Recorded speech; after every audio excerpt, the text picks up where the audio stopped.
Hey there! Today we're going to be talking about this pen. This came from AliExpress, and this is called the Penpps.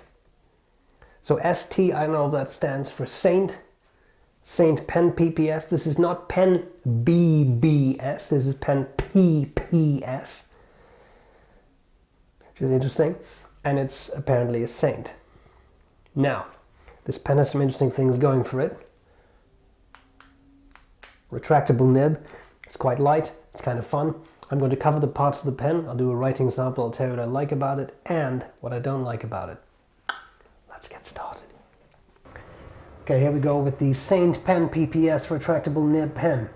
I can't say an awful lot about it. It came from AliExpress, $5.12, and that's Canadian, not US. It's a very affordable pen. Extra fine nibs only.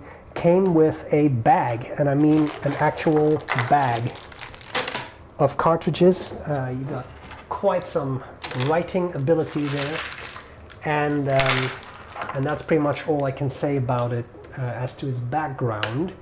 It wasn't really anything fancy like a box or anything. It's a very inexpensive pen, right? Here you see it next to a Pilot Metropolitan, give you a bit of an idea of the size of the pen. Retractable nib, which is quite interesting. So let's cover the parts of the pen first, and then I will do a writing sample, and then we'll talk about likes and dislikes. So, clicking mechanism, right? Like a ballpoint, and then we have this clip. Now, this clip just pops off, right? So, I mean, again, this is not a luxury pen. Pops back in, no problem. So I guess if you like a clipless pen, you could make it clipless. Barrel uniform. We have the clip, by the way, works very well. It's not, sorry, a little hard to, it's not too tight, it's not too loose. Grip section, 3 facets. It's a bit Lamy Safari-esque. Some people really hate that. Other people don't mind so much. I don't mind so much. I found this to be quite comfortable, actually. But again, different people, different things. Cap, interesting. Retractable nib pen. This cap does have a little sort of dorsal fin on there you can use to sort of push it off. But of course, you are free to just grab the cap and pull it off. You have this nose cone, which are almost, and some people would say this is a travesty, but I mean, almost a bit Parker 51-like. You can tell there is some ink on there. You press the button, and the nib appears. Hooded nib, looks like a bit like a 51 nib, and 51, I would say, ink collector there as well. Note that there is no latch or anything in place that keeps the pen from drying out. I'm assuming that's why they provide you with the cap. I'll get back to that in likes and dislikes. Of course, the peculiarity is if you have a retractable nib pen, why would you also have a cap? Then it's like, I mean, why would you need that, right? But there we are.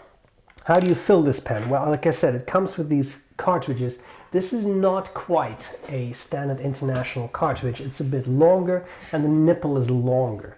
And that's not without consequence. That means that a standard international cartridge would not fit.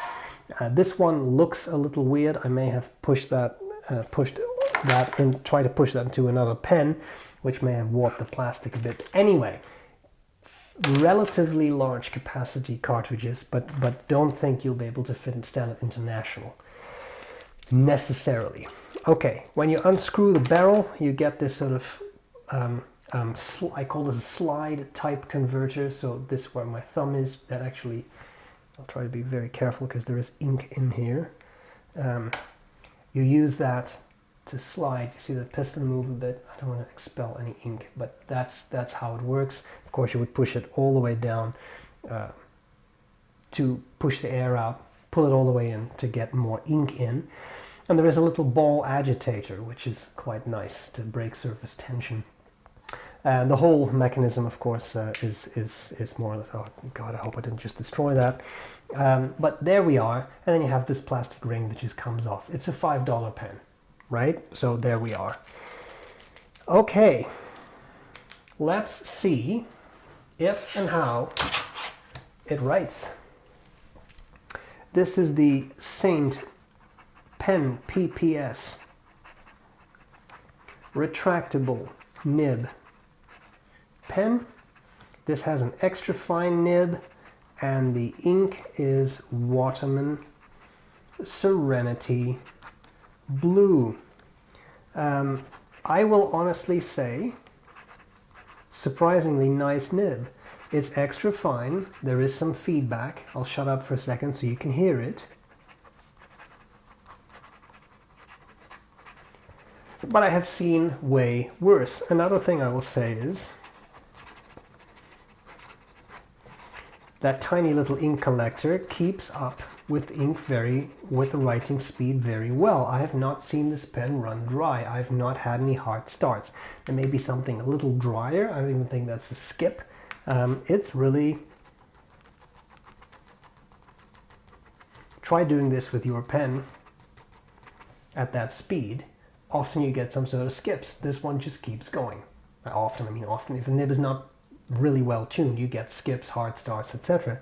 This one just keeps going. So really, overall, pretty impressive. Is it the world's wettest writer? Well, I mean, it is an extra fine nib, but as you can see, it's by no means dry. Line variation. Given the price of this pen, I have no trouble pushing this. Not advertised as a flex nib, but you can certainly squeeze out some line variation. Now it starts the railroad and it runs dry. Zippity zappity, it's dead. I don't think it's actually dead, sorry. I'll just fiddle with it a bit. But I mean, I was really pushing it hard. It's a hooded nib too, and you see, I didn't do anything with it except twirl it around a bit and it writes again. What about reverse writing?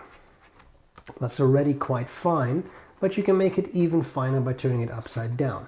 Becomes sharper, scratchier, but if you really need a very, very fine line, I don't know how much of a difference there is between these two things, but there we are. And by the way, even the hard pushing, nothing was bent out of shape, nothing is sprung, it's still going. For a $5 pen, and that's Canadian, not even US, I have to say, I am pretty impressed.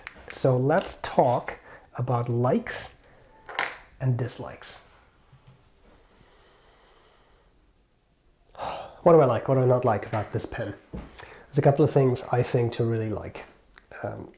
First of all, it's ready to write. You get a converter, comes with a converter, comes with a bag of cartridges. You can pop them in, you can start writing straight away. If you give this to someone who's never used a fountain pen, they'll need some instruction because it's, you know, clicky and cartridges. And anyway, set to go. You don't just get one or two cartridges, you get a whole bag of cartridges. And they're big cartridges, so you can write for quite a while. I like that. It is a surprisingly nice writer. These have extra fine nibs. I'm not an extra fine nib person. They're kind of hooded nibs. They look, I've shown you that before, but I mean, they look kind of like a sort of like a Parker 51 nib, if I may say that. Surprisingly smooth for an extra fine nib of that caliber. What do I mean by that caliber? At the end of the day, I've seen these on AliExpress for $5, and that's Canadian, $5.12 Canadian. At such a price, I think you should have realistic expectations. Some might say modest expectations. What you get is a functional writer that works well, that's kind of fun to use. The clicky system is kind of fun, and it does everything it's supposed to do. I don't know what else to make of that. It's a pen that writes. I have seen pens 10 times this price. I've seen pens 100 times this price that out of the box did not write, and this pen does. It doesn't hard start, it doesn't skip, it's just a solid writer that keeps going and going and going until the cartridge or the converter is dry. Things I don't like so much. This does not feel like a pen that will last 100 years. It feels plasticky, and then people say, "Eh, but it is plastic, what did you expect?" Well, there is plastic and then there's plastic. This feels like a somewhat cheaper plastic. And that's okay, because guess what? It is a cheap pen. My biggest issue with it, and that's really, I think, the thing that a lot of you might agree with me on. You have a cap, that was, I don't know why I even blocked my face, it doesn't matter. You have a retractable nib pen, but it still needs a cap. Because without the cap, even when retracted, this pen is open. There's no little shut-off latch, as you would see in, say, Vanishing Point, Decimo. I've seen in other retractable nib pens recently. I just reviewed one, and I completely blanking on the name. Was that like creative something? They all have some sort of latch. This pen does not. It's a $5 pen in it. So that, I guess that's the price. So you kind of defeat the purpose of a retractable nib if you still have to cap it, in my mind. But still kind of fun, still kind of gimmicky. And for this price, I really think you shouldn't complain too much. I mean, it's a $5 pen. Having said that, fun pens, you can take this to the office, you can drop it, you can step on it for $5, you buy another one, right? So there we are. I think it's cool. I like it. I hope this was useful, and I'll gladly see you later.